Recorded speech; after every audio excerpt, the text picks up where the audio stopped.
ఉన్నారు కాంగ్రెస్లో చిన్న చిన్న ఆకు రౌడీగాళ్ళు, ఇంత రౌడీగాళ్ళు ఉన్నారు. వాడు ఇట్లా అట్లా, నేను ఒక మాట అడుగుతా, మీరు ఆలోచించుకోండి.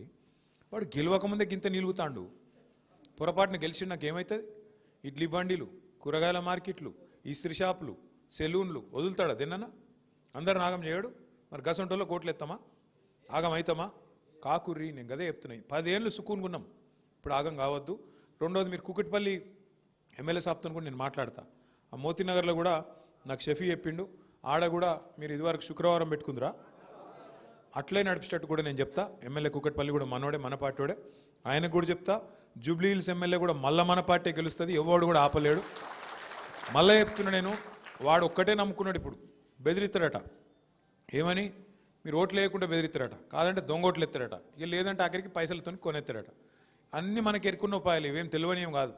వానికి ఎంత తెలివి ఉందో మనకు అంతకంటే ఎక్కువ తెలివి ఉంది. మన తెలంగాణలో సామెత చెప్తారు, పొట్టోన్నెత్తి పొడుగోడు కొడితే పొడుగోన్నెత్తి పోషమ్మ కొట్టిందట.